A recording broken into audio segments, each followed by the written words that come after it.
Bonjour, bonsoir les amis, j'espère que vous allez bien, que vous êtes en forme, que vous avez la pêche. Alors, je vais parler aujourd'hui de la bourse chinoise qui s'effondre. Je ne sais pas si vous avez suivi, mais c'est la pire journée sur la bourse chinoise depuis 2008, c'est-à-dire la crise financière des subprimes. Et on parle même de la pire journée depuis 94. Donc, c'est pas rien. Et pourquoi la bourse baisse? Parce que Xi Jinping est reparti pour un tour pour 5 ans. L'économie chinoise, alors récemment, je ne sais pas si vous avez suivi, mais on devait avoir des statistiques chinoises qui n'ont pas été publiées à temps. Or, quand il s'agit d'un pays aussi important que la Chine, ce n'est pas une nouvelle à prendre à la légère. Or, ces nouvelles n'ont pas été publiées à temps. Alors, ça montre bien évidemment que l'économie chinoise a progressé plus rapidement que prévu, mais qu'il y a une reprise mitigée. D'accord? Et alors, bien sûr, est-ce que ces statistiques sont bonnes? Pourquoi il y a eu un retard? Est-ce que les données ne sont pas plus mauvaises qu'on nous le dit?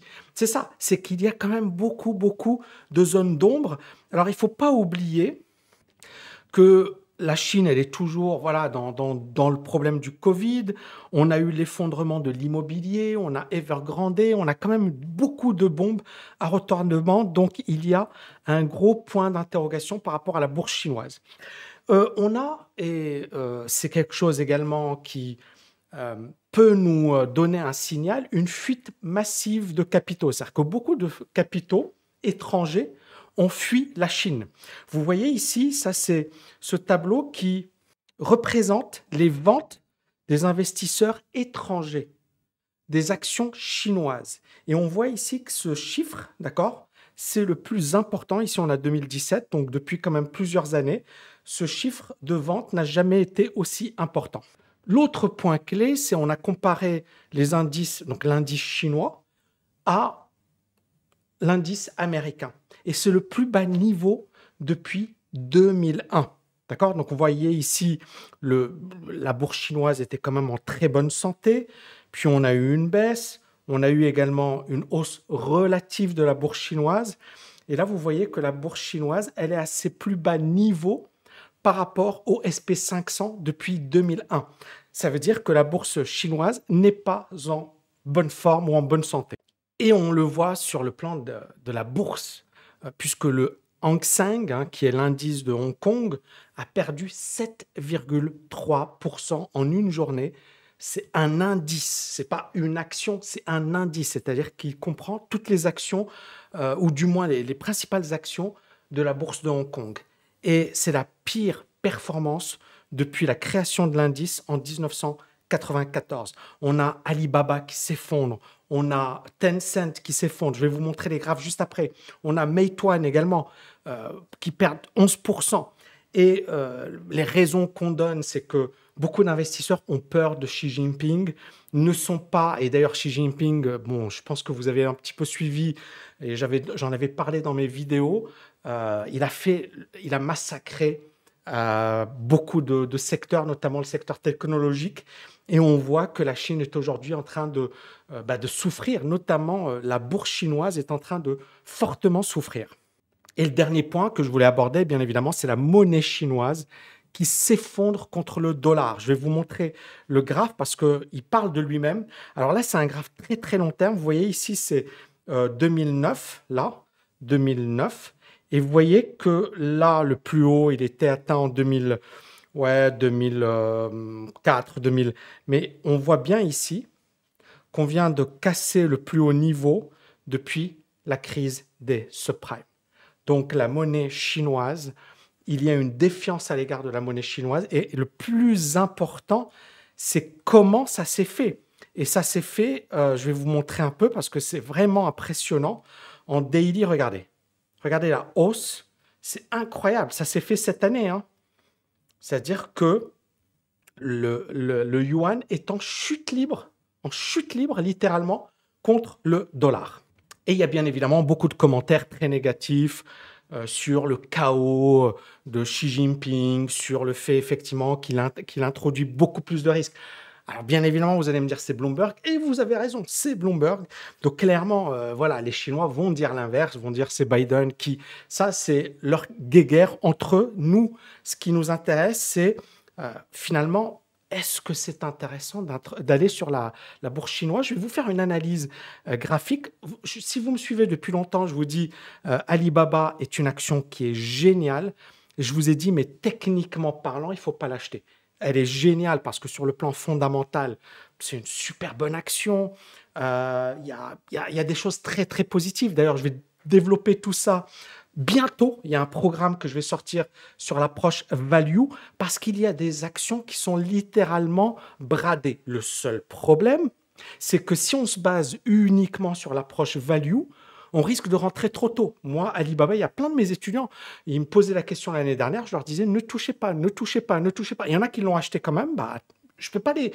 Mais moi, pour le moment, je considère que on est toujours en marché baissier. Regardez, ça c'est Alibaba aujourd'hui. Cette action, juste pour info, elle valait 310, elle vaut 60. Vous imaginez, maintenant c'est une affaire. C'est juste que combien de temps ça va durer?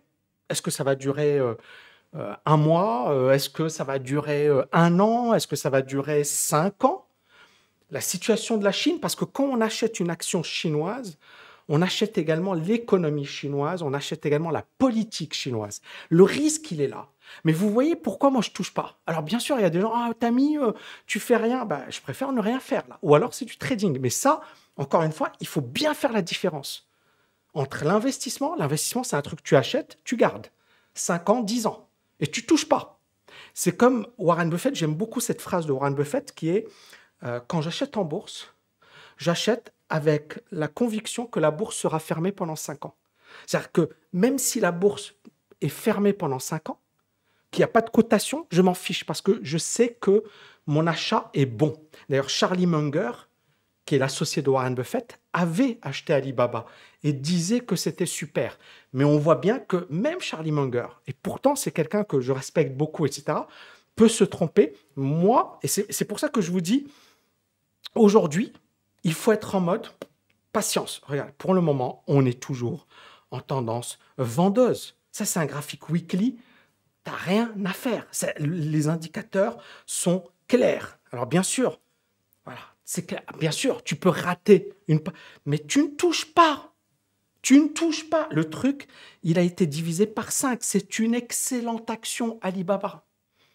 Mais le cours, pourquoi? Parce qu'il y a une panique. Maintenant, petit bémol, et la même chose pour Tencent, hein, je vais vous montrer, c'est 700, c'est ça?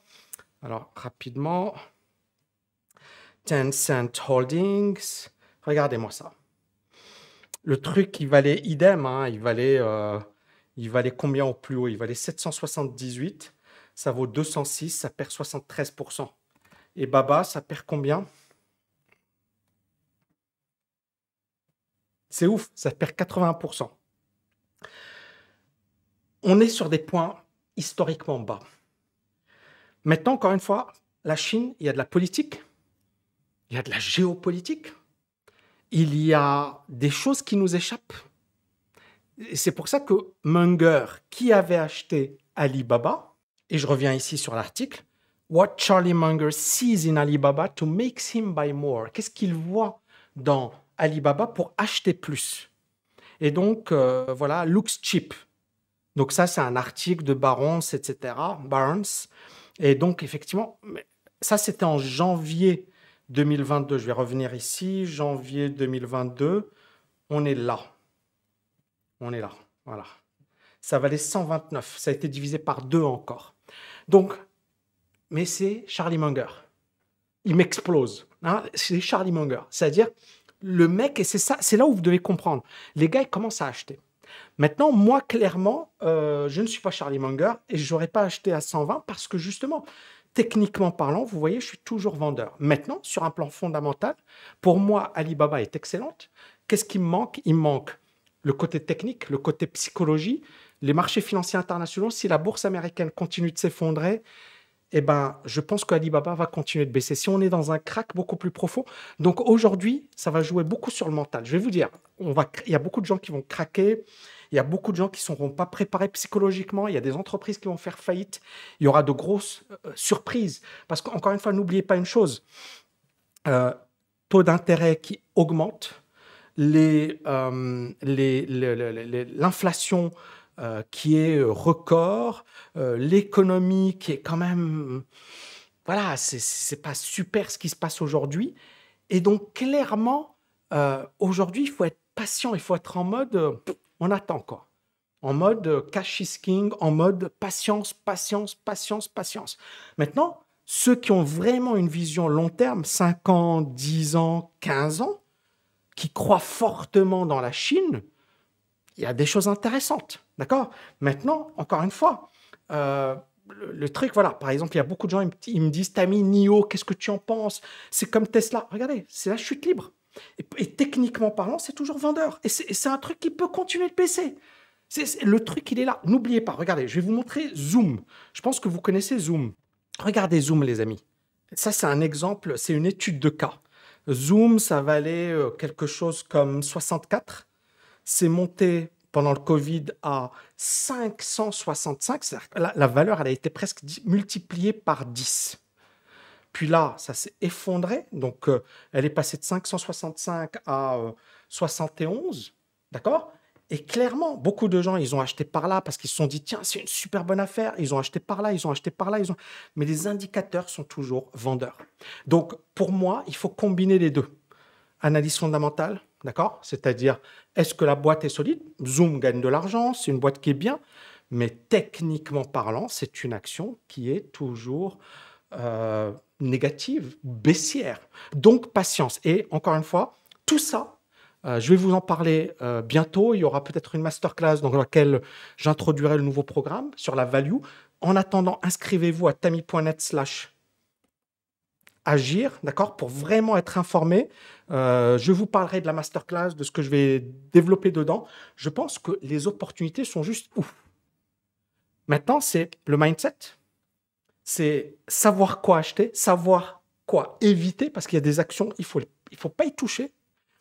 Et bien évidemment, avoir une vision long terme.